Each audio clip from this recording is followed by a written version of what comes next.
So here's the scoop. You're not even born yet, but your parents already know what you're going to look like. In the year 3021, DNA tech is so advanced they can basically pre-program a person. Eye color, hair, face, and nose shape, lips, finger length, body structure – it's as simple as selecting from a drop-down menu, kind of like creating your own character in an RPG. Everyone looks great. No more diets, no more gyms, and a healthy body for everyone.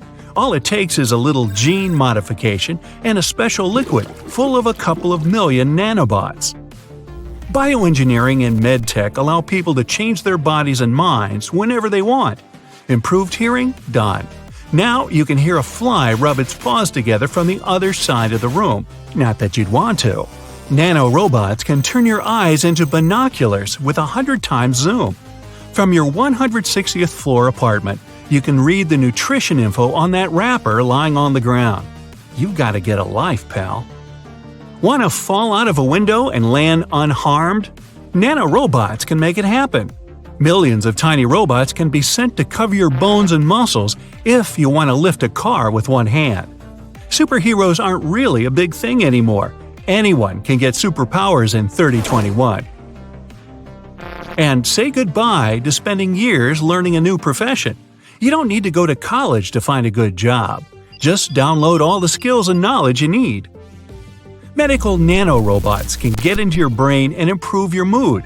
You can become joyful, angry, funny, sad, all in a matter of seconds. The physical brain isn't a mystery anymore, nor is the subconscious mind. That means no more psychologists or psychiatrists. And solving your personal problems? Easy. You have special lenses built into your eyes linked to AI. You can see an analysis of your mind, and AI will even suggest a strategy for improving it. Not getting enough vitamin C? You'll get a notification. Need more protein? Notification. You'll get it. It's awesome! Amazingly, nanorobots open access to your memories. Watch them like movies, any period of your life, anytime you want. You can see happy moments in perfect detail, or permanently delete anything you'd rather not see anymore. Genetic engineering makes it possible to create not only modified humans, but also animals. Scientists bring back extinct fish, birds, and mammals. You can even grow your very own pet from scratch. A dog, cat, small elephant, dinosaur, whatever you want. And if you don't like cleaning up a mess, pick up a pet robot that looks and acts just like a real animal, without all the annoying stuff. In 3021, your body can live for 200 years, but your mind? Forever. You can upload your brain data to the cloud. Your way of thinking, habits, attitude, character, memories, your entire personality can be coded and uploaded.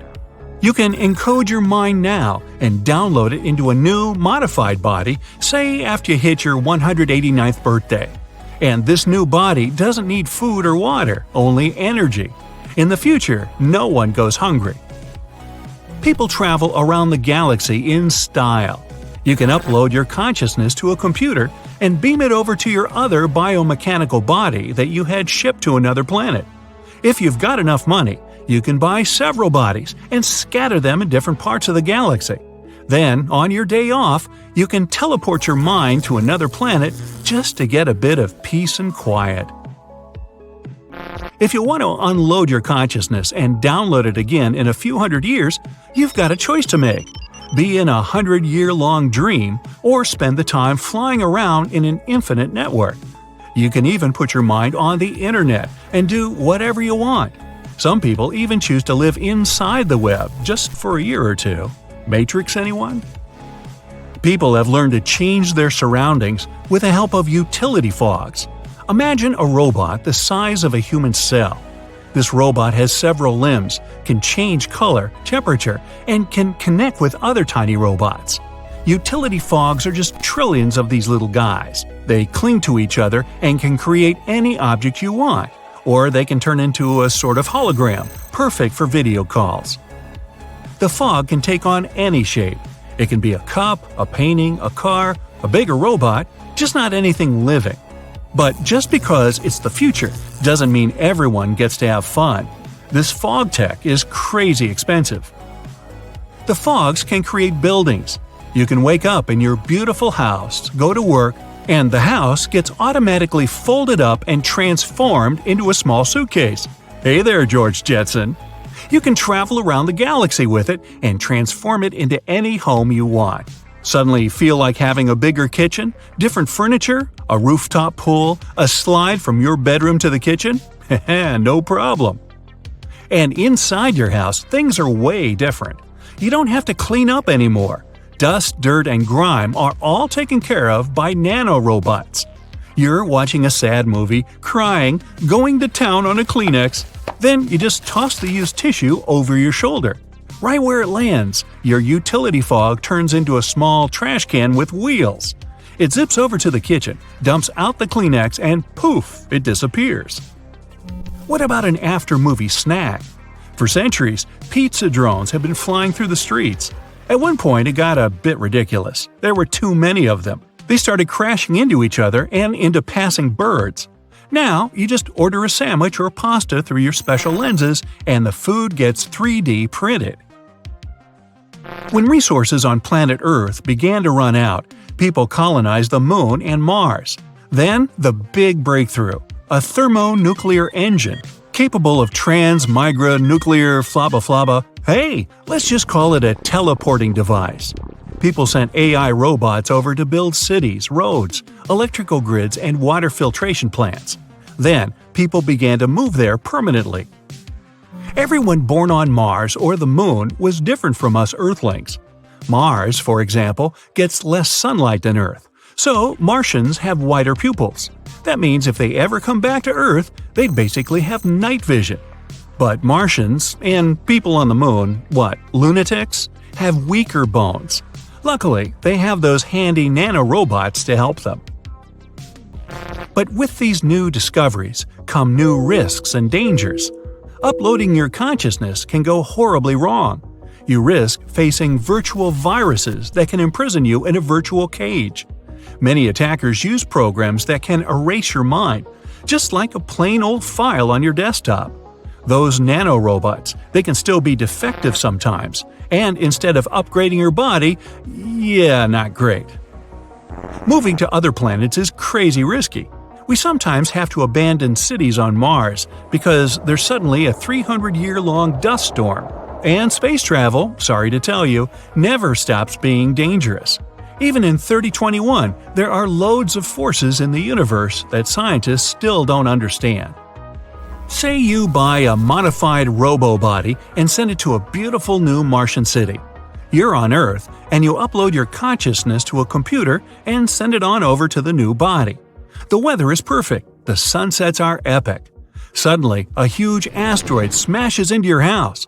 These kinds of things happen in 3021. The way we live now seems exotic to the people of the future. To breathe and live in a natural body, to eat natural food, to take a real water shower, to learn new info by reading. That stuff freaks them out. At some point, humans learn to travel through time, but immediately ban the new technology. Humanity's living in a utopia, apart from the occasional asteroid ruining that robot body you saved up for a whole year to buy, and any change in the past could mean the end of it. Instead of traveling to the past or the future, people create virtual simulations of their favorite time periods. The most popular simulations? Just going back in time and living a day as an ordinary person in 2021. Powerful quantum computers analyze your genes, calculate what you would have looked like, and recreate an exact you. Life was so much simpler 1,000 years ago. Me? I'm going to 1977. Disco, the Bee Gees, glitter balls, the golden age of music. For some of us. Imagine that it's the year 2025, and our planet has completely changed. Rising sea levels, extreme weather, and the ocean becoming more and more acidic are just some of the problems people have been dealing with for years. But in one of the world's largest coastal cities, the situation has become too serious. It was a sunny day in June when a massive earthquake shook the city to its core. The ground beneath people's feet heaved and shook, and buildings swayed dangerously. People ran through the streets in panic, trying to find safety. But as soon as the ground settled, the inhabitants of the city realized the real danger. A wall of water, almost 100 feet high, was rushing toward the city, propelled by the force of the earthquake. The tsunami hit the city with unimaginable force. Entire neighborhoods were wiped out, and thousands of people lost their lives. But here's where things get interesting. In the aftermath of the disaster, the city's authorities realized that they couldn't just rebuild the city as it was before. They needed to be better prepared for the next potential disaster. And so they came up with an incredibly ambitious project to build an underwater city. The goal was to create a self-sufficient, sustainable city beneath the ocean's surface that could withstand any natural disaster. The underwater city would be powered by renewable energy, using tidal power and underwater solar panels. It would be designed to withstand extreme weather and would have its own emergency response systems. The project attracted some of the world's top scientists, engineers, and architects. They worked tirelessly to design the city and carefully considered every aspect of the project. The underwater city would have everything that a typical city had, from schools and hospitals to stores and restaurants. There would be underwater farms where fish and other marine creatures could grow. The city would even have its transportation system, advanced submarines, and underwater tunnels connecting different parts of the city. The project became a shining beacon of hope for people.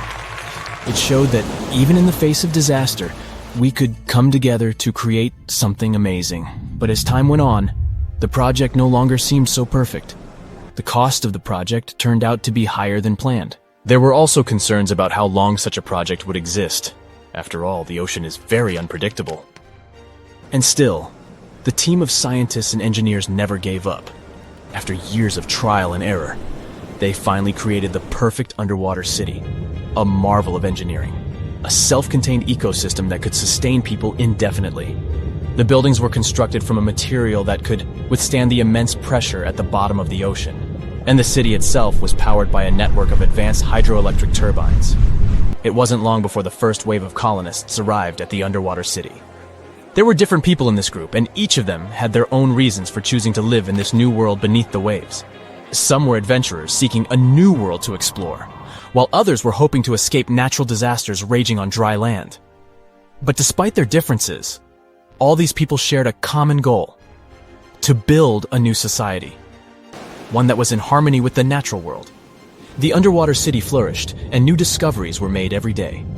The colonists developed new technologies and ways to tame the power of the ocean. They learned to farm the sea and started cultivating underwater gardens that provided them with a steady food supply. But living underwater was challenging. People felt isolated and even claustrophobic. The situation came to a head when a group of activists started to protest against the city's expansion plans. They argued that the underwater city was a threat to the environment it was meant to protect, and that the colonists should focus on reducing their impact on the delicate underwater life. The protests sparked a heated debate among the colonists. Some of them argued that the survival of the city depended on its growth and expansion. Others claimed that the city needed to prioritize the protection of the environment above all else. In the end, a compromise was reached. The city would continue to expand, but the main priority would be sustainability and a responsible attitude to nature. The colonists would do their best to reduce their impact on the environment by using new technologies and following strict conservation rules. And they would also remember the importance of protecting the ocean and its fragile ecosystem. Years went by, and the underwater city continued to thrive. New generations of colonists were born, and they grew up in a world entirely different from the one their ancestors had known. They never saw the world on the surface, but appreciated the beauty and complexity of the underwater world they called home. And as the years passed, the city became a symbol of hope for a world struggling with the devastating effects of climate change. It showed that despite all difficulties, people could come together to create a better world. It is a reminder that the future is not set in stone, and that we can build it sustainably and in harmony with the natural world. Have you ever wondered how cool buildings of the future are going to look? Well, hold on tight because artificial intelligence is here to revolutionize the world of architecture. AI is a great sidekick. It can give the architects incredible new tools to create mind-blowing structures that are not only stunning, but also eco-friendly and super efficient. So let's check what our beautiful future might look like. First of all, you know how cities can get crazy busy and overwhelming, right? Well, guess what? AI is here to save the day and make our cities super smart. Imagine you're cruising down the road in your flying car. Yes, we'll have those. Thanks to AI, the traffic flows like a dream. No more endless gridlock. The city knows where the most likely crime spots are and takes proactive steps to keep us safe. It's like having superheroes on every corner. And hey, forget about trash piling up. AI makes sure waste is managed efficiently, keeping our city clean and fresh. They can act as a city manager who can optimize everything from traffic to safety and even waste disposal. They can analyze tons of data from all sorts of places like sensors and social media. With all that information, they can help city planners make brilliant decisions that make our lives better. Okay, so you stroll down the street, and your eyes are instantly captivated by an extraordinary building. Its futuristic curves and features make it stand out from the rest. And it not only catches your eye, but also gives Mother Nature a high five. You might think it was designed by a genius architect, but little do you know it was actually a collaboration between humans and artificial intelligence. Imagine having a super smart design buddy who can whip up thousands of incredible building ideas in a blink of an eye. That's what AI-assisted design software does for architects. It can generate and assess a ton of design options. They take into account stuff like the best materials to use and the perfect placement for the building. Also, by analyzing data and crunching numbers, algorithms can help optimize the building's design. They can ensure it minimizes energy usage, conserves water, and manages waste like a pro. Every building strives to reduce costs, save energy, and promote a better world. The result? Architectural masterpieces that are both jaw-droppingly beautiful and super practical. The cityscape of the future will be dotted with these awe-inspiring structures. Oh, but that wasn't impressive enough for you? Well, how about a stunning, futuristic building that seems to defy gravity? It's not made of traditional bricks and mortar, oh no. This marvel was created using the powers of 3D printing. With the help of AI, architects designed every intricate detail and fed all the important data, like what materials to use and how the site conditions might affect the structure. AI algorithms worked their magic to optimize the design, making it both breathtakingly beautiful and rock solid. 3D printing is basically like having a magical machine that can create awesome structures straight out of a sci-fi movie, and AI jumps in to make sure these structures are not just pretty, but also strong. In the city of the future, 3D printing will become the ultimate architect's tool. It will allow them to create structures that were once impossible to build. From mind-bending shapes to intricate details, the possibilities are endless. But AI isn't just making buildings look great, it also makes them efficient and cozy. Let's say you step into a futuristic office building, and voila! The lights automatically adjust to match your mood, and the temperature is set perfectly for you. These futuristic buildings are capable of sensing and responding to their surroundings, just like you do. They control the lighting, keeping it just right for the time of day. They manage the temperature, so it's always cozy and comfortable. They even keep a watchful eye on security and fix small issues before they become big headaches. So, the smart building knows when people come and go, so it optimizes energy usage accordingly, saving the planet and some cash along the way. Now the cool thing is, all these aren't the only possibilities. How about turning skyscrapers into a vertical forest? Recently, an architect from India got super excited about the power of artificial intelligence. So, he decided to team up with an image bot called Midjourney to create a vision for the future. But instead of a dull, robotic world, they aimed for something spectacular. With text prompts like utopian technology and futuristic towers, the architect and AI got to work. Guess what? Midjourney didn't disappoint. It conjured up a world where buildings were covered in lush vertical forests and adorned with shapes inspired by nature. They wanted to create a sustainable future that harmonized with the environment. The architect, Manas Bhatia, is super positive about AI's potential. He doesn't see it as a threat to his job, but as a powerful tool for positive change. He envisions a future where architects and AI collaborate to make breathtaking designs. In his project, Patya even asked the AI to imagine symbiotic and hollowed structures, and it responded with pictures of apartments nestled within hollowed-out trees. Imagine a world where the building itself becomes a living, breathing part of nature. Well, Bhatia believes that nature should play a big role in architecture. He loves designing structures that embrace nature's beauty and functionality. From buildings built around trees to facades that regulate temperature, he's all about blending architecture with the natural world. With architects like Bhatia and the superpowers of AI, the future of cities is going to be amazing. So get ready to step into a world where nature and technology coexist in perfect harmony. It's a dream we can't wait to see come true. Or, if you're not a big fan of trees, how about this? Skyscrapers that aren't made of solid bricks, but instead, they're inflatable wonders. Zumo, an architectural practice in Barcelona, used the magic of AI to bring these wobbly structures to life. These inflatable superstructures rise above future cities like illuminated balloons in the sky. Here's the best part. These inflatable buildings have sustainability superpowers. You can pump them up to towering heights, flatten them for easy transportation, and rebuild them wherever they're needed. Plus, they're powered by renewable energy, reducing their impact on the environment. Pretty cool, right? Phew. The future is zooming toward us like a rocket.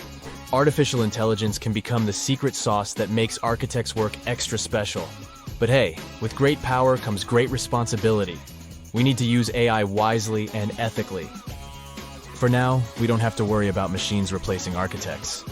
Artificial intelligence still needs a human hand, or else we might end up with buildings that look like mashed up bananas or ice cream cones, unless that's your thing.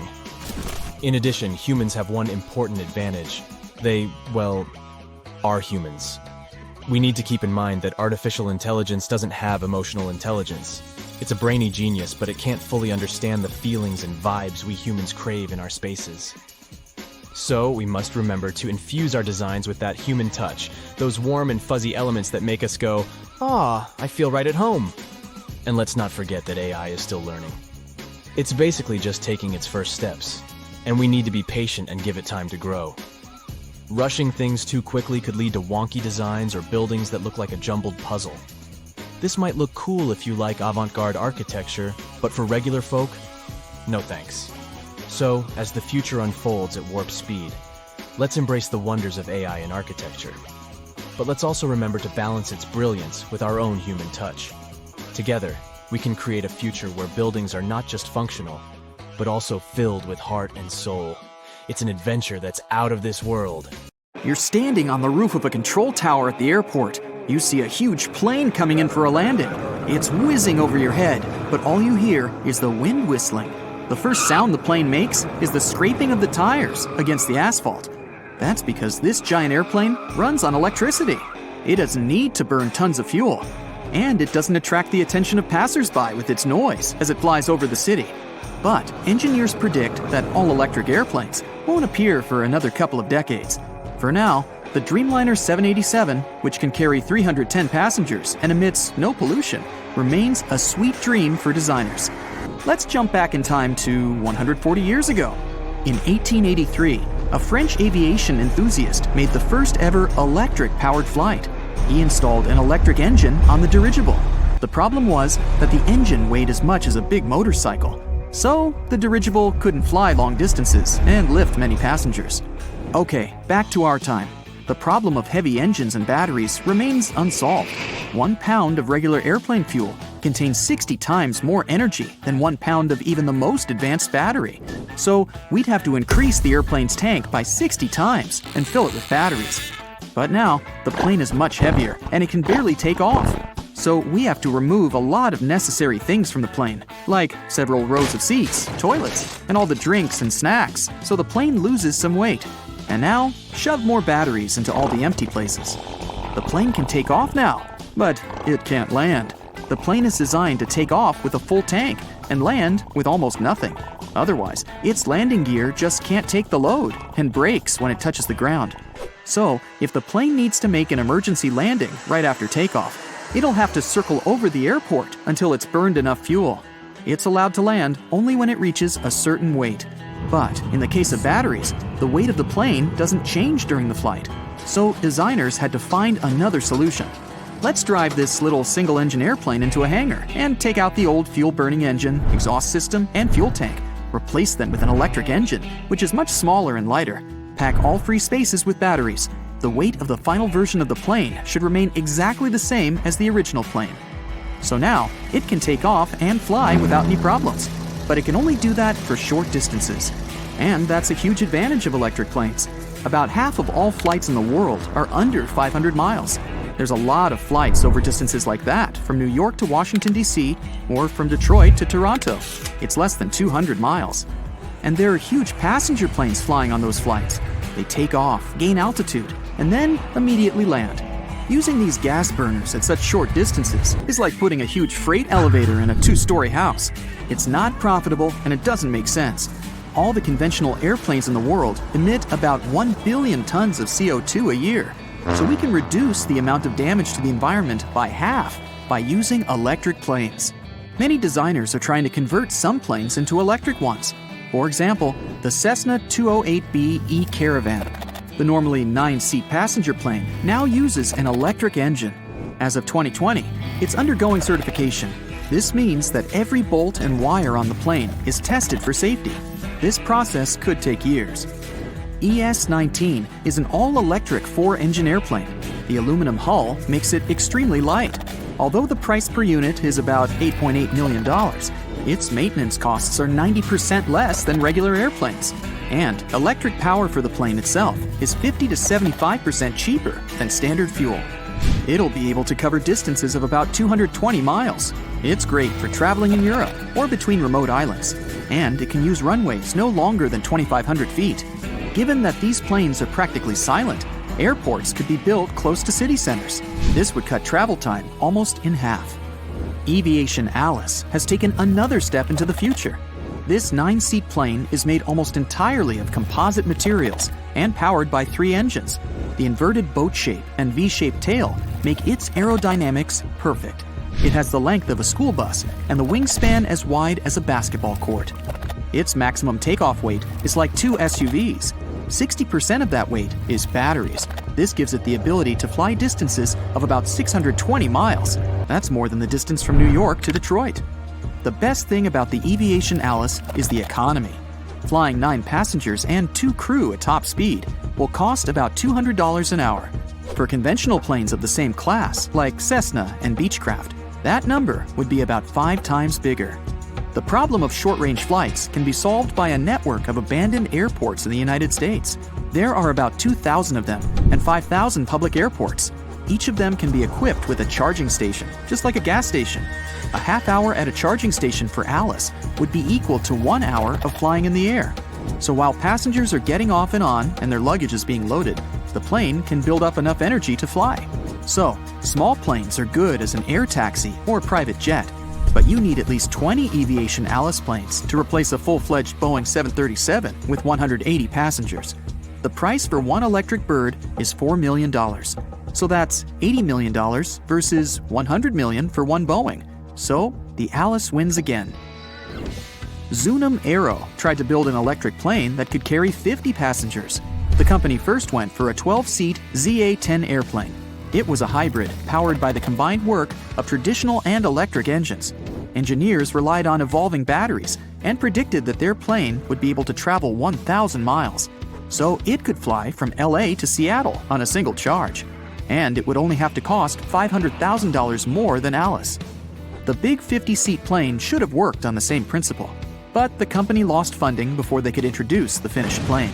Maybe we can create an all-electric plane that doesn't have any moving parts at all. It would use ionic wind. MIT engineers created a lightweight model of an airplane with a wingspan of about 16 feet and no engine. There's a metal structure similar to a fence between the wings of the plane. A battery powers this structure with negatively charged electricity of 40,000 volts. There's the same structure in the back of the wing, which was positively charged. When the structure is powered, its front end captures negatively charged electrons from the air, just like a magnet. The electrons then fly toward the positively charged structure at the back. As the ions move, they collide with air molecules millions of times. This creates thrust, just like a regular airplane. And as it moves, it keeps charging the particles in the air and pushing them back. Engineers from MIT did about 10 test flights. Their plane was able to fly almost 200 feet on ion thrust. But their model airplane only weighed 5 pounds, and it flew without a pilot. The lightest manned airplane in the world, the BD-5J, weighs 7 times more, so it should have giant wings to fit this metal structure for ion thrust. And the voltage in that structure would have to be much higher to create enough thrust to let the plane take off. So this technology needs many years to develop and refine before it can be tested on real-scale airplanes. Right now, one of the most reliable and economical electric engine schemes is to work together with traditional propellers or turbines. An airplane can use an electric motor for a quick and quiet takeoff. It'll gain altitude and leave the airspace of a densely populated city. Then, it'll start the main engines, which run on fuel combustion. This will allow the plane to reach high speed and fly a long distance. During this time, the plane's batteries will be charged by the generator powered by the main engine. When it's time to land, the main engines stop, and the plane lands completely silently with the electric engine. So, we're gradually moving toward making airplanes fully electric and silent. Then we can locate airports closer to city centers. This will save travel time and reduce the amount of harmful gases emitted into the Earth's atmosphere. Let's see now. Mobile phones, remote surgery, communication satellites. You think it's just another science show on TV. But wait, the image on the screen is black and white. A middle-aged man wearing glasses is talking. It's a BBC documentary from 1964. The man's name is Arthur C. Clarke. Yep, that's the guy who helped Kubrick make the movie 2001: A Space Odyssey. You up the volume and can't believe your own ears. Clarke is describing our present as if he were right next to you. So, what exactly is he saying? The world in which we can instantly contact each other. This is a no-brainer. Clarke was talking about messaging apps. He spoke about how we would be able to contact our friends anywhere on Earth. And the best part is, we wouldn't have to know where they were. Yup, that sounds a lot like using a smartphone. Mr. Clarke, you won't even have to know your friend's number. The device will remember it for you. The phones in the 1960s weren't that advanced. This was the time when manufacturers were just starting to move from rotary dial phones to push-button ones. But Clarke saw further in the future of communication. He told a tale of how a person would be able to conduct business from Haiti or Bali as if they were in London. It was a BBC show, so don't be surprised he mentions the English capital. Anyone who's ever Zoomed or Skyped knows what the man was talking about. Digital nomads were hard to imagine 60 years ago. There was no other way to earn money but to have a 9-to-5 job. Today, you can open your laptop and work from anywhere on the planet. Next up, brain surgeons in Edinburgh operating on patients in New Zealand. Those were Clarke's exact words. He was right about this as well. Remote surgery became very real in 2001. A doctor who was in New York operated on a patient in France. How, you may ask? Robotics is the short answer. Did you ever have one of those remote control toys? The basic principle is the same. A surgeon controls a robotic arm performing the surgery. For this, they don't have to be present in the operating room. They can even be on another continent. Clarke was spot on with this prediction. Don't commute, communicate. Sounds like an advertising slogan, right? Close enough. This is another example of how Clarke saw it all. Recently, workers across the globe got used to remote work. Now they're simply refusing to return to the office. The least they'll accept is hybrid work. That's where you work from your bed for 4 days and then drop by the office one day to say hello. This would have been impossible in the 60s. I mean, you could stay at home, but then you wouldn't get paid. And this is not the end of Clarke's predictions that came true. He was a pioneer in predicting the future. In 1945, he wrote an essay called Wireless World. A great title if we take into account that the first Wi-Fi network appeared in 1997. But what was this essay about? Nothing much, just about launching communication satellites into orbit. But wait a second, that was more than a decade before the first artificial satellite started orbiting the Earth. Wow, impressive. Okay, but it's not like Arthur C. Clarke predicted the invention of the internet or something. Well, he did. In 1974, he described a device called console that every home would have. No, he wasn't talking about a gaming console.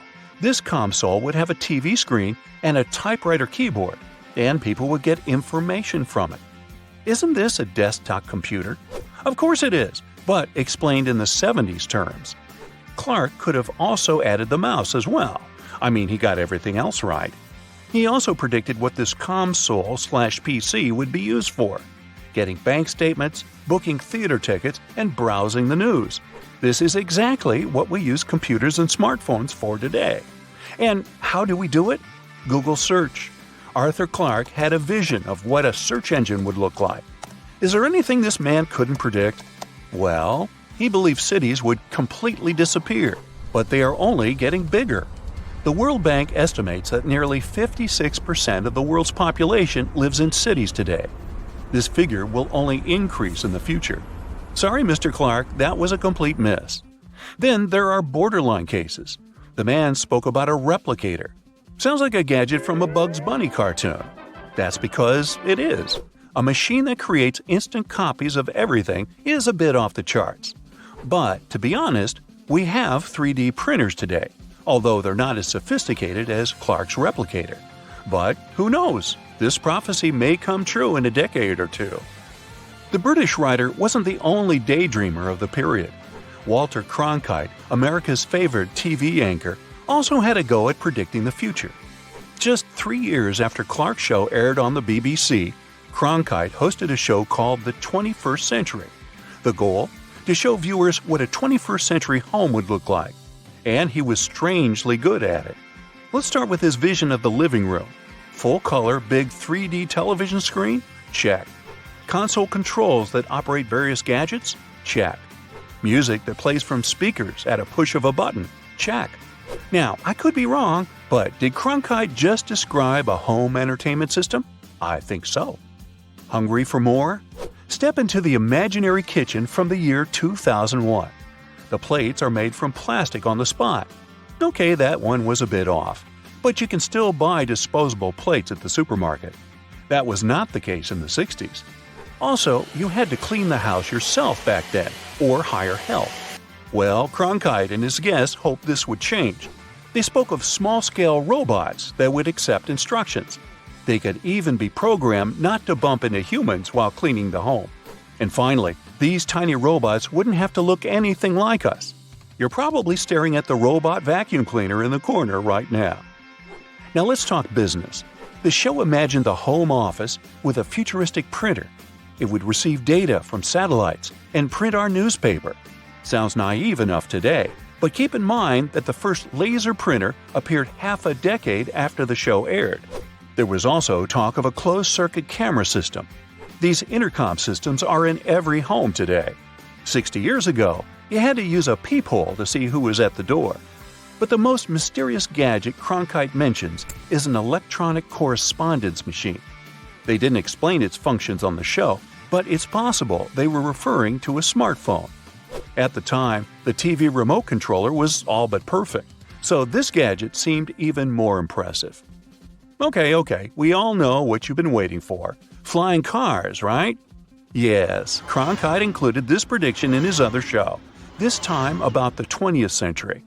Every now and then there's news of a tech startup constructing a flying car, but it turns out to be a bust every single time. We can still only dream about taking off and flying over a traffic jam. The show from the 60s got some things about cars right, though. Inflated pillows? They were probably referring to airbags, but misspoke. Cronkite also predicted anti-lock brakes. Manufacturers started installing these into cars decades later. Then there was cruise control and motion sensors. Tracking the distance to the car in front of you seems common today. In the 1960s, however, drivers could only dream about such a function. How many times have you heard your grandparents say how everything was of better quality back in their time? Well, this isn't always a good thing. Traffic signs were solid, so a car would be severely damaged if it hit them. Cronkite accurately predicted that modern road signs would be intentionally weakened to fail and save the driver's life. So, time travel is real. Actually, you're traveling through time right now. With every second of this video, you move 1 second into the future. But there's one person on Earth who has managed to time travel a little further into the future, 2/100ths of a second. And that's not the limit. Meet Sergei Krikalev. He's an astronaut who spent 803 days, 9 hours, and 39 minutes on the International Space Station. That's the key to his time travel. The point is that for two objects, one standing still and the other moving, time flow is different. That is, if we take our planet as one object and the ISS as the other, time on Earth and on the ISS will go differently. But this is not enough to significantly affect time. We need to look at gravity. The larger the object, the stronger its gravitational force. For example, on the Moon, you can jump higher and lift heavier objects than on Earth because the Moon is light. But on Jupiter, you can barely stand on your feet because it's heavy and its gravity is many times stronger. Gravity bends space-time itself. Imagine a trampoline or a stretched sheet. As long as there's nothing on it, space-time is even and time is the same at all points. But put a heavy object there and you'll see a pit forming in it. Now imagine putting a heavy object like the planet Earth in the center of the sheet. It weighs 6 tons, plus another 21 zeros. It would bend our sheet so much that time would go differently in the center than in a place where space-time is flat. And the heavier the object, the greater the warp, and the slower time will go there. For example, near the Sun, time goes even slower than on our planet because it's more than 300,000 times heavier. Or take a black hole. Even a small one weighs tens or hundreds of times more than the Sun. And supermassive ones are millions and billions of times heavier. They will bend space-time so much that time near them practically stops. So, our hero, Sergei Krikalev, used this very method of time travel. He just wasn't at the very depth of this time-space vortex, but on the ISS. It's at a point in space-time where the curvature of the sheet isn't that strong. And time went a little faster for him than it does here. Just a little bit. And if you spend enough time there, gradually, you start to overtake the people here on Earth in time. Sergei could have gone much farther in time, but another law of physics prevented him from doing so. It's all about the unity of space and time. If you're standing, you're only moving in time. But if you run forward, you move both in time and space. The faster you run through space, the slower you move in time. The International Space Station travels around our planet at 4.7 miles per second. This speed slowed down Sergei's movement through time. So in more than 2 years on the ISS, he only traveled in time by 2/100ths of a second. So here's a way that you can time travel. Seat your friend at a table and give them one watch. Put the other one on your arm and start running around the table. If you run fast and long enough, you'll notice how the time on your watch and your friends is different. Voila! You have traveled through time. But there are other ways to get to the future. For the first way, you need to get to a black hole. The closest one is just over 1,000 light years away from our solar system. You jump into your faster-than-light spaceship and arrive there.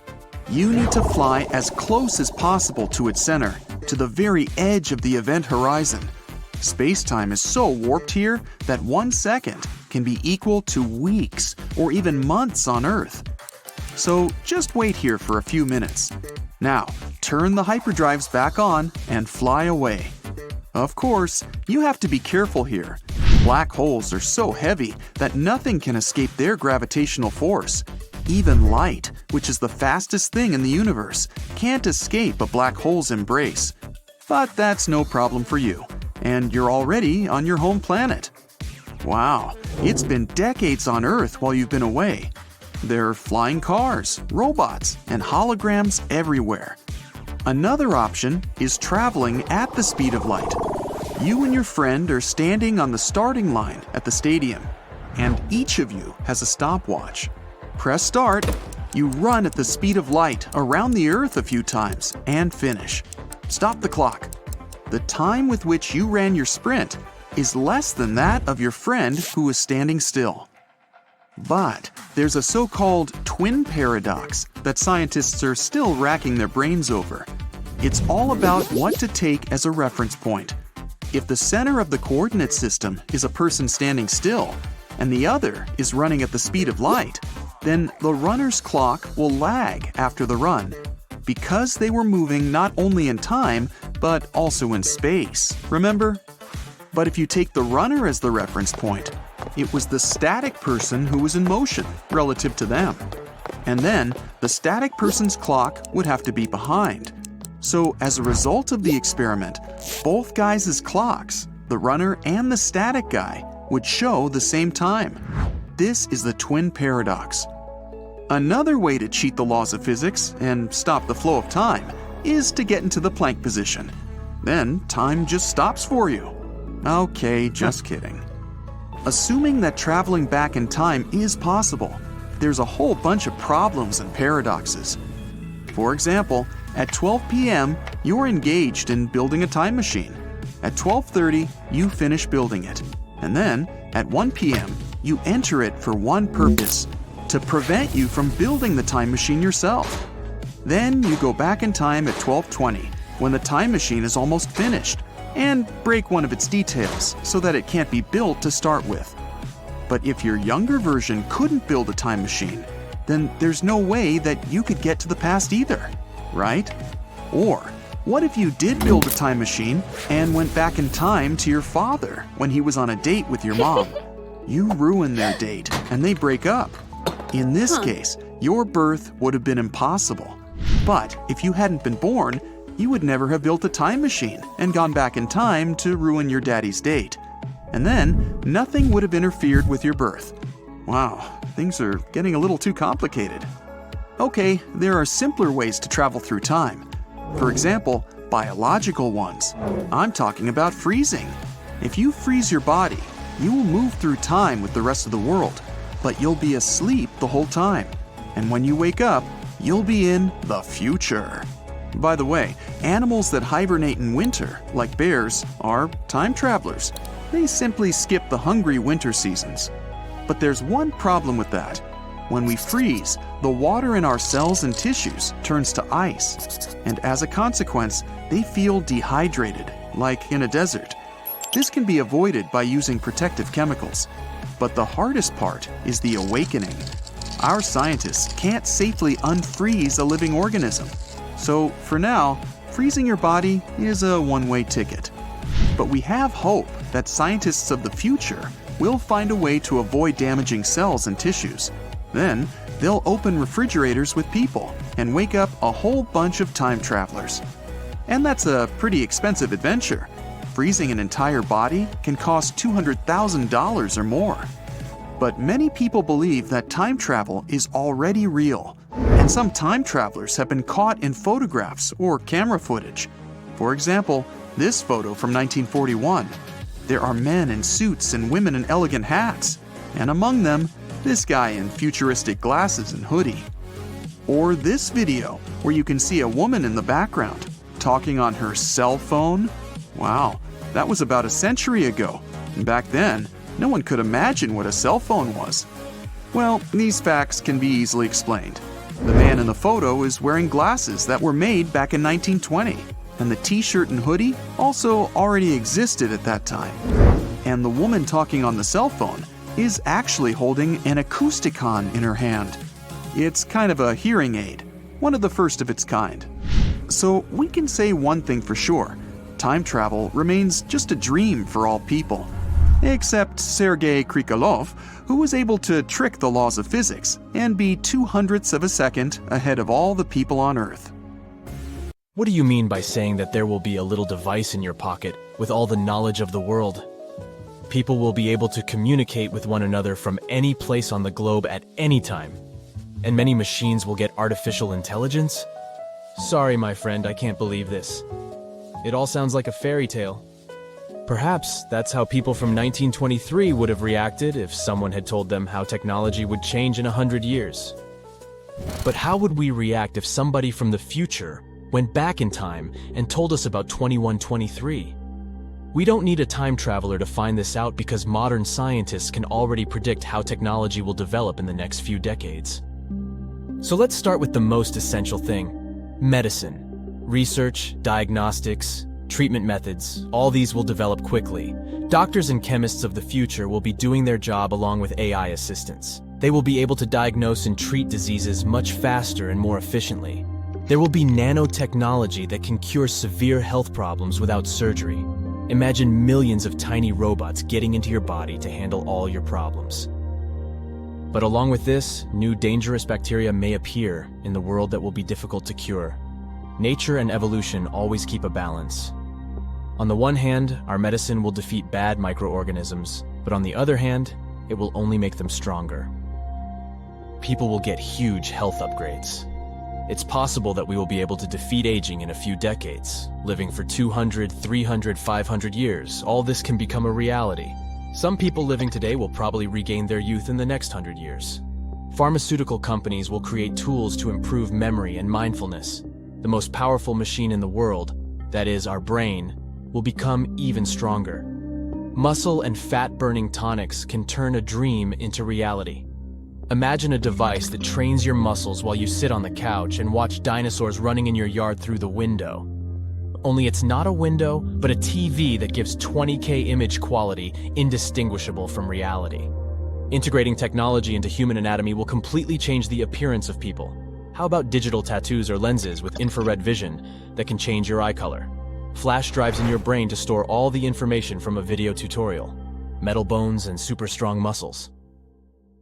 Energy. We may completely switch from lithium to solar batteries in the next 100 years. Imagine thousands of large satellites with solar panels flying around the planet and providing Earth with unlimited energy. We will also be able to get a lot of energy from wind and water, and all this will allow us to make discoveries faster and more efficiently. With the help of light energy, we will study the universe much better and possibly find extraterrestrial life. A research project called Breakthrough Starshot is already in development. Scientists and engineers are creating ultra-fast nanocrafts powered by light. These are tiny robotic probes that have various research tools and communication systems. Thanks to their size and speed, they will be able to reach the neighboring Alpha Centauri star system in 20 years. Modern spaceships will reach this point only in 76,000 years. Nanocrafts will allow us to study exoplanets not through telescopes but from up close. We will be able to see videos of these new worlds, explore their atmosphere, and find living organisms. If they are there, of course. But most importantly, we will understand which of these worlds are ideal for humanity. By that time, the colonization of planets will not be new to us because, within 100 years, we will surely send the first people to Mars. We will study its atmosphere, find sources of fresh water, build houses, and create a transport system. We will start bringing more and more products from Earth to the Red Planet and develop the economy between settlements on Mars. People will live in small communes under large domes where they can breathe without a spacesuit. The development of extraterrestrial technologies will significantly improve our economy and create many new jobs. Maybe we'll find some valuable material on Mars and start spending billions of dollars to mine it. Our gadgets and laptops will become powerful computing machines thanks to quantum computers.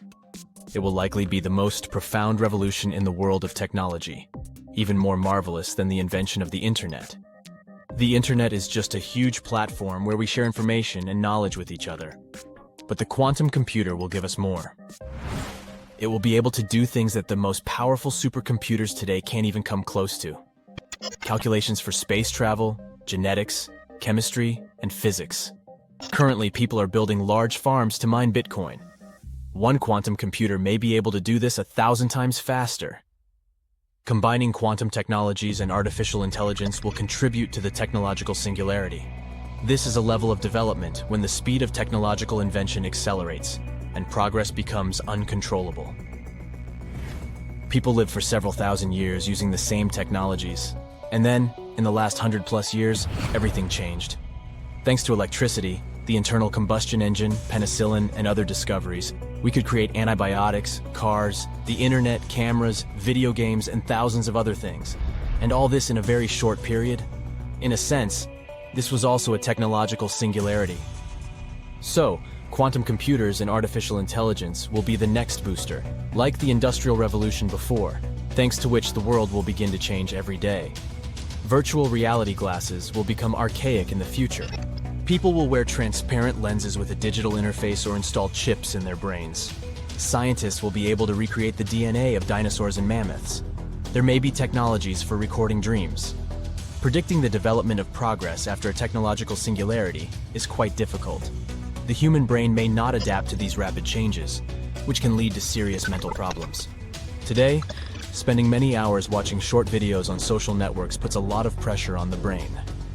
What will happen next when virtual reality becomes as real as ours? A simulation of the perfect world will draw many users away from real life. Our perception of the world works thanks to the brain, which processes signals through our senses. For example, music enters our ears, where the eardrum receives sound waves, then transmits them through a special channel in the form of a signal. And then, these signals reach the brain, which turns them into the sounds of music. Now imagine that these waves can be sent to the brain simply by stimulating its neurons with an electric current. You will hear music that doesn't really exist.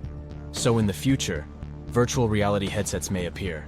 They will stimulate millions of brain neurons responsible not only for sounds, but also for smells, touch, and vision. There will be no difference between real life and virtual life for you. Let's hope that people will venture out from there to at least drive flying cars. In the future, they will be as ordinary as modern vehicles. You will be able to travel long distances with the help of the Hyperloop trains moving inside vacuum tubes at the speed of sound. Going on vacation to space stations or Mars will be as cheap as traveling to another country today. Thanks to the growing competition and lowering prices, cool technologies will be available to everyone. Remember how it was with cars in the 20th century? Only the richest had them. But after a few decades, ordinary people with average incomes started buying beautiful vehicles. Even if you can't buy a flying machine in the future, you'll be able to take a ride in a sky taxi.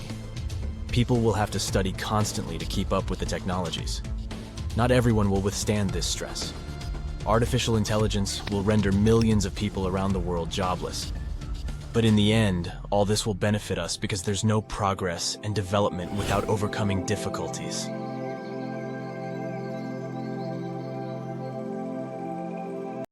You know what? Every species on the planet needs to adapt to the world around it to survive. Human beings are no exception. We didn't exist millions of years ago. The oldest skeleton of a modern person ever found is about 196,000 years old. But even in this relatively short period of time, our species has evolved a lot. In fact, we've never stopped evolving. At least that's what some scientists think, and some of our traits seem to prove it. About 20,000 years ago, I wasn't around then, only children could drink milk without getting an upset stomach. But then humans domesticated animals like cows and goats. A new gene developed in people's bodies down the generations. Today, about a third of all the world's population can drink milk in adulthood. In fact, this ability actually developed independently among different groups of people all over the planet. Our jaws are also not as big as the ones our extinct relatives had. They got smaller because our soft processed food is nothing like the diet of our ancestors. Our teeth themselves have become smaller too, and some have even disappeared completely. Plenty of people may never develop third molars, known as wisdom teeth. But for our ancestors, these teeth were vital. Third molars usually develop when someone is 18 to 25 years old.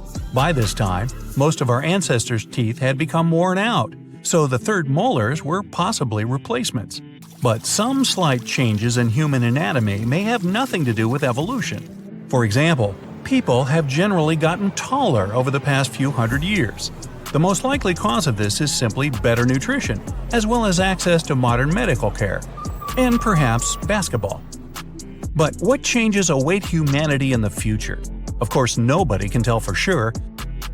But the experts do have some interesting theories. One possibility is that we could get shorter as we adapt to life on our overpopulated planet. Studies have shown that shorter people consume a lot less energy and resources than taller people. In the era of hunter-gatherers, humans didn't meet many others in their day-to-day lives. Now, people have to adapt to life in densely populated cities. And who knows, maybe given enough time, our genes will respond to this change and reduce the average person's height. Another possibility is that more and more people will look alike. Modern humans travel a lot. As different types of people interact and have children, our genes are becoming more and more mixed up. In the future, this might make some physical characteristics a lot more unusual. The average-looking person might have darker skin and hair, and traits like freckles or blue eyes could become a rarity. Some scientists think that evolution won't play an important role in our future at all. Unlike our ancestors who lived millions of years ago, we now have a very advanced culture based on cooperation and modern technology. So, we no longer need to literally struggle to survive. Because of this, we may actually stop developing as a species and remain pretty much the same far into the future. If our evolution does continue, though, there's a chance we'll become more complex and intelligent creatures. Because of technological progress, the way we deal with problems could depend more on our intelligence than our physical abilities. So our brains might become larger. This may already be happening. I know mine is getting bigger. Some scientists' measurements show that the skulls of Americans are actually getting bigger on average. The room in there for the brain has increased about the size of a tennis ball. Or maybe the opposite will happen, and our brains will shrink. This direction of development has actually been around for a lot longer. Some people think that the male human brain has been getting smaller for the past 20,000 years. Hey, just ask females. If it continues to decrease at the same rate for the next 20,000, it'll end up being the same size as the brain of an archaic human who lived about 2 million years ago. Wait, does that mean we're becoming less intelligent? Well, a bigger brain doesn't always mean greater intellect. We just might be evolving to have smaller but super efficient brains. Another theory is that our bodies might learn to use calories from fast food. Things like pizza, fries, and donuts contain trans fats. These chemicals are difficult for our bodies to digest. But what if humans of the future somehow adapt to this kind of food, if we eat it for long enough? After all, the same process has already happened with milk. In a few thousand years, people may develop genes that can break down trans fats and absorb something healthy from them.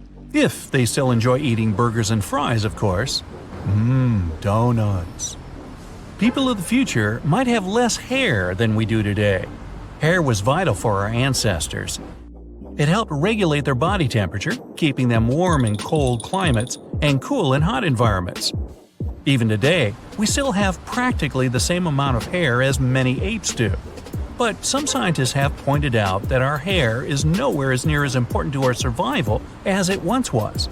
Since we now have modern heating systems and clothing for any environment, maybe given enough time, we'll become a lot less hairy.